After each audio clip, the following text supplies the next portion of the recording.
Hoy vamos a viajar en el tiempo para descubrir la extraordinaria vida de una de las figuras más importantes de la historia Moisés. Nuestra historia comienza en el antiguo Egipto, en una época de gran opresión. El faraón, temeroso del creciente número de hebreos, ordenó que todos los niños varones recién nacidos fueran arrojados al río Nilo, pero una madre valiente, Jochebed, no podía aceptar ese destino para su hijo. Con amor y desesperación, lo colocó en una cesta de juncos y la dejó flotar entre las cañas del río, confiando en un milagro, y el milagro ocurrió. La propia hija del faraón encontró la cesta mientras se bañaba. Al ver al hermoso bebé llorando, sintió compasión y decidió adoptarlo, llamándolo Moisés, que significa sacado de las aguas. Así, el niño que debía morir creció como un príncipe de Egipto, educado en la sabiduría y el poder de la corte real. A pesar de su crianza privilegiada, Moisés nunca olvidó sus raíces hebreas. Veía el sufrimiento de su pueblo y su corazón se llenaba de indignación. Un día, al presenciar cómo un capataz egipcio golpeaba brutalmente a un esclavo hebreo, la ira de Moisés se desbordó. En un arrebato, mató al egipcio y escondió su cuerpo en la arena. Pero su secreto no duró mucho. Cuando el faraón se enteró, Moisés tuvo que huir para salvar su vida. Dejó atrás el lujo y el poder, exiliándose en la lejana tierra de Madián. Allí, lejos de todo lo que conocía, Moisés encontró una nueva vida como pastor. Se casó con Séfora, la hija de un sacerdote llamado Jetro, y tuvo hijos. Durante 40 años, llevó una vida sencilla y pacífica, cuidando de sus rebaños en las laderas del monte Horeb. Parecía que su pasado como príncipe y su conexión con el pueblo hebreo habían quedado atrás para siempre. Pero el destino tenía otros planes para él. Un día, mientras pastoreaba, vio algo asombroso. Una zarza ardía en llamas, pero no se consumía. Lleno de curiosidad, se acercó. De repente, una voz poderosa surgió del fuego, llamándolo por su nombre. Era la voz de Dios. Le reveló que había visto la aflicción de su pueblo en Egipto y que había elegido a Moisés para liberarlos. Moisés, lleno de dudas y sintiéndose incapaz, intentó negarse. ¿Quién soy yo para ir ante el faraón y sacar a los israelitas de Egipto?, preguntó. Pero Dios le aseguró que estaría con él y le dio señales milagrosas para demostrar su poder. Cómo convertir su bastón en una serpiente. Aún vacilante por su dificultad para hablar, Dios le asignó a su hermano Aarón para que fuera su portavoz. Con una misión divina, Moisés y Aarón regresaron a Egipto, se presentaron ante el faraón, el hombre más poderoso de la tierra,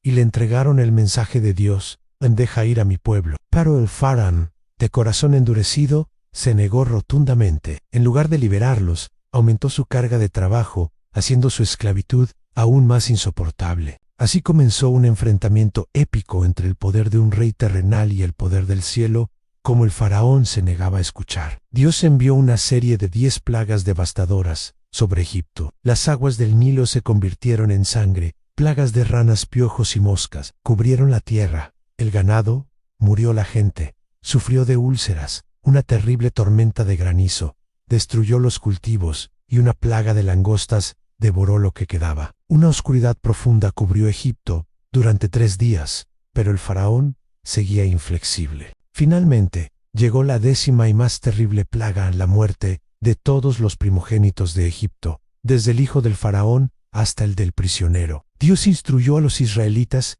para que marcaran los postes de sus puertas con la sangre de un cordero. Esa noche, el ángel de la muerte pasó por Egipto, pero pasó por alto las casas marcadas, salvando a los primogénitos hebreos. Este evento se conoce como la Pascua. Quebrantado por el dolor de perder a su propio hijo, el faraón finalmente cedió. Convocó a Moisés y a Aarón en medio de la noche y les ordenó que se fueran de Egipto con todo su pueblo. Los israelitas, después de más de 400 años de esclavitud, finalmente eran libres. Se marcharon apresuradamente, llevando consigo sus rebaños y las riquezas que los egipcios les dieron para que se fueran. Su viaje hacia la libertad los llevó hasta las orillas del Mar Rojo, pero la libertad duró poco. El faraón, lamentando haber perdido a sus esclavos, cambió de opinión y salió en su persecución con su poderoso ejército de carros. Atrapados entre el mar y el ejército que se acercaba, el pánico se apoderó de los israelitas. Clamaron a Moisés, aterrorizados. En ese momento de desesperación, Moisés, siguiendo la orden de Dios, levantó su bastón sobre el mar. Sucedió lo imposible. Un fuerte viento del este sopló toda la noche,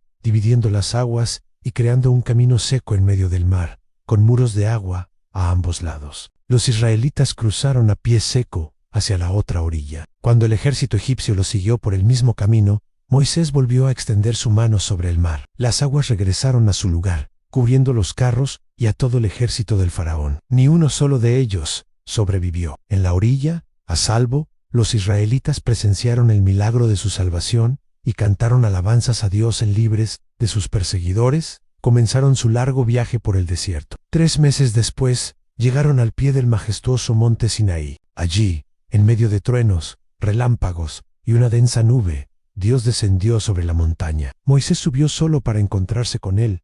Fue en este lugar sagrado donde Dios le entregó a Moisés los 10 mandamientos, grabados en 2 tablas de piedra. Estos mandamientos se convertirían en la base moral y legal, no solo para los israelitas, sino para gran parte de la civilización occidental. Pero mientras Moisés estaba en la montaña, el pueblo abajo se impacientó. Creyendo que Moisés los había abandonado, le pidieron a Aarón que les hiciera un dios que pudieran ver. Aarón cedió, y usando sus joyas de oro, construyó un becerro de oro, al que el pueblo comenzó a adorar. Cuando Moisés descendió y vio la idolatría, su ira fue tan grande que arrojó las tablas de piedra, rompiéndolas. A pesar de la traición de su pueblo, Moisés intercedió por ellos ante Dios, pidiendo misericordia. Dios perdonó al pueblo, y Moisés volvió a subir a la montaña para recibir nuevamente los 10 mandamientos. El viaje por el desierto estaba destinado a ser corto, pero debido a la desobediencia y la falta de fe del pueblo, se convirtió en una travesía